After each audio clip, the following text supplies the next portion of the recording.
Welcome to my channel. কেমন আছো তোমরা সবাই? আশা করি ভালো আছো, আর আমি অনেক অনেক ভালো আছি।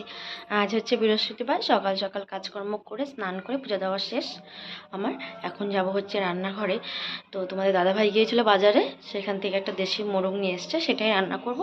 আর তার সাথে কী কী রান্না করি সেটা দেখতে থাকো তোমরা। ভিডিওটা কেউ স্কিপ করো না, আশা করি ভালো লাগবে। ভালো লাগলে ভিডিওটি লাইক কমেন্ট শেয়ার করে দিও, আর চ্যানেলটা সাবস্ক্রাইব করে দিও। তো দেখতে থাকো কি রান্না করি। তোমরা দেখতেই পাচ্ছ অলরেডি কিছু রান্না আমার হয়ে গেছে। এই বাটিতে আছে হলো আলু করলা পেঁয়াজ দিয়ে একটা ভাজা, আর এখানে আছে শুটকি মাছের চচ্চড়ি। এখন রান্না করব হচ্ছে চিকেনটা আমি ধুয়ে নিয়েছি, মশলাও করে নিয়েছি, আর আলু পেঁয়াজ টমেটো কেটে নিয়েছি। একটা কড়াই বসিয়ে দিয়েছি, তাতে তেল দিলাম। এখন হচ্ছে ডুমো করে কেটে রাখা আলুগুলো দিয়ে দিব। আলুগুলোকে লাল লাল করে ভেজে নেব। চিকেনের রেসিপি দেখানোর মতো কিছু নেই, তাও আমি যেভাবে রান্না করি সেটাই শেয়ার করলাম তোমাদের সাথে। এখন লবণ হলুদ দিয়ে এটা ভালো করে ভেজে নেব। তোমরা কারা কারা এরকম চিকেনের পাতলা ঝোল খেতে ভালোবাসো আমাকে কমেন্ট করে অবশ্যই জানিও। আমার তো খেতে খুব ভালো লাগে।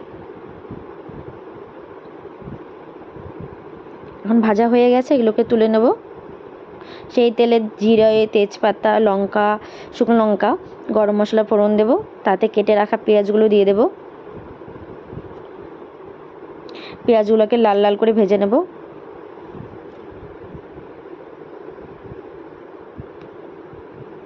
ভাজা হয়ে গেছে, এখন সেখানে কেটে রাখা টমেটোগুলো দিয়ে দেব।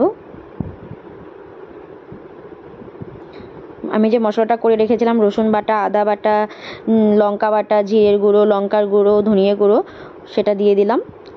এখন দিয়ে দিব সামান্য না পরিমাণ মতো হলুদ গুঁড়ো। তারপরে জল দেব, একটু জল দিয়ে ভালো করে এটাকে কষিয়ে নেব। দেখতেই পাচ্ছ তেল ছেড়ে দিয়েছে, এখন লবণ দিয়ে দেব। এখন চিকেনগুলো দিয়ে দেব, এখন সেটাকে ভালো করে কষিয়ে নেব। তারপর ভেজে রাখা আলুগুলো দিয়ে দেবো। এখন আমার কষানো অলরেডি কমপ্লিট হয়ে গেছে, এখন আমি গরম জল দিয়ে দেবো এটাতে।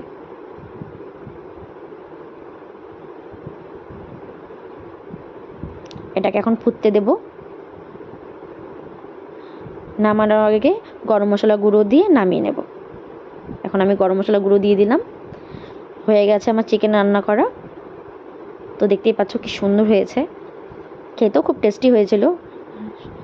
বাস আমার কমপ্লিট রান্না। তোমরা জানিও কেমন লাগলো ভিডিওটা।